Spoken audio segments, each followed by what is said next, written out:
Je sais ce que vous allez possiblement dire. Ça n'a aucun sens. Évidemment, bonjour à toutes et à tous, j'espère que vous allez bien. Je suis très content de vous retrouver pour cette nouvelle vidéo. Et oui, on va se poser vraiment cette question. Est-ce que le futur personnage donc, du leader, qui apparaîtra donc dans Captain America Brave New World, est-ce que ce ne serait pas un télépathe? Alors, il y a quelques petits arguments qui peuvent tout simplement donc peut-être m'aider, je ne sais pas, peut-être à votre compréhension également, mais sachez que ça peut être vraiment intéressant. Et je ne dis pas que ça va arriver, mais que ça pourrait se passer de cette manière-là. Déjà, bien évidemment, il faut rappeler qui est le leader. En gros, c'est Samuel Stern dans le MCU qui, voilà, justement, on avait eu dans Incroyable Hulk. Il reçoit du sang de Hulk au niveau de son crâne et son crâne commence à gonfler. On supposait du coup qu'il allait devenir le leader. Et là, ça va se concrétiser dans le prochain film Captain America. En plus de ça, du coup, dans les comics, ce personnage est très intelligent. Voilà. Un petit peu, on va dire, comme Megamind, c'est-à-dire qu'il a un énorme crâne, mais il est vert et il est extrêmement aussi intelligent. Donc, plutôt intéressant. Par ailleurs, c'est vrai que le MCU, ils aiment bien quand même un petit peu changer certains personnages, changer peut-être un petit peu les capacités aussi de certains. Et je me dis en réalité, pourquoi est-ce qu'il ne serait pas un télépathe? Parce que on a souvent, alors que ce soit des séries, des films d'animation et même des films tout court, ce personnage un petit peu, vous savez, donc avec la grosse tête, et qui est intelligent, mais aussi a des pouvoirs un petit peu psychiques, que ce soit de la télékinésie, de la télépathie et tout.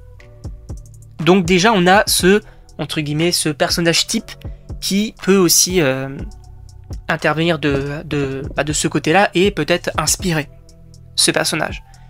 Mais là, vous allez me dire, oui, c'est juste une idée de ta part. Mais en réalité, il faut quand même revenir sur le trailer de Captain America, donc le deuxième, où on apprend qu'on a le personnage du coup de, comment s'appelle-t-il, de Isaiah Bradley qui a l'air de se faire contrôler pour justement attaquer le président. Et moi j'ai une idée extrêmement simple, c'est-à-dire qu'on a des scoopers et des rumeurs qui en parlent. Oui, bien sûr, il y a l'histoire du coup de la guerre mondiale avec Tiamut, avec l'adamantium et tout, ok. Mais il y a aussi le côté du leader et du général Ross qui voudraient, parce qu'ils n'ont pas réussi à récupérer beaucoup d'adamantium, contrairement du coup au Japon, et du coup leur arme à eux, ce serait une armée de super soldats / Hulk. Et ça peut être plutôt intéressant, sachant que on a du coup ce côté super soldat et tout. Quoi de mieux pour le leader de proposer au général Ross une armée, oui, de Hulk et tout, mais qui peut contrôler. Et que justement on ait ce test de, alors peut-être pas que ce soit directement le leader qui les contrôle avec peut-être sa télépathie, mais en tout cas qui ait un outil de contrôle pour ces super soldats là.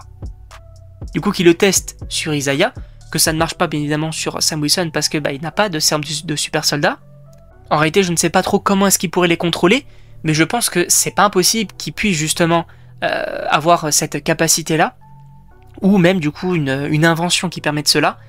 Franchement ça peut être plutôt intéressant et que justement on est d'un côté Isaiah qui se fasse contrôler, on est le général Ross qui dit regardez, bien évidemment que il va aider le leader justement parce que c'est son projet, mais que aussi ils disent regardez, on m'a attaqué, nous les États-Unis, il faut qu'on soit le plus fort, le président va devenir un Hulk et je vais être le premier à tester et au final il va devenir le Red Hulk et que lui aussi se fasse contrôler pour attaquer Captain America. Tout ça, ça peut être vraiment hyper intéressant. Et j'avais dit également, donc pour l'analyse de la théorie, pour l'analyse du trailer, n'importe quoi des Thunderbolts, que, en tout cas, on s'était posé la question, pourquoi Bucky attaque les Thunderbolts?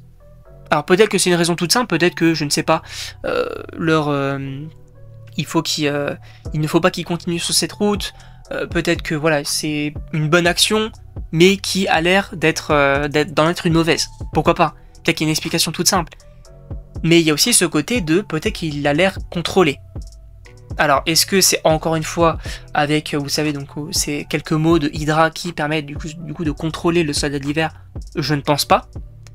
Par contre, est-ce qu'il resterait après ce film un des prototypes peut-être du leader, malgré sa défaite contre Captain America, qu'on ait encore une fois, en tout cas des restes de cette machine qui permettent également encore une fois de contrôler des super soldats, et que peut-être Valentina s'en sert pour contrôler Bucky? Peut-être même que Bucky va enquêter sur elle et va dire non, non, mais là, tu commences à avoir quelques informations, je vais contrôler, frérot. Ça peut être plutôt cool.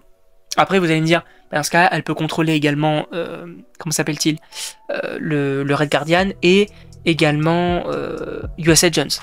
Mais je ne sais pas si ça marchera sur eux. Enfin, en vérité, je ne sais pas. Ça se trouve, ils vont peut-être réussir à détruire la machine, peut-être, je ne sais pas. Peut-être que même que Bucky va s'en occuper personnellement. Mais je pense que c'est pas impossible qu'on ait ce côté télépathique. En tout cas, ce contrôle de la pensée qui peut être, encore une fois, hyper intéressant.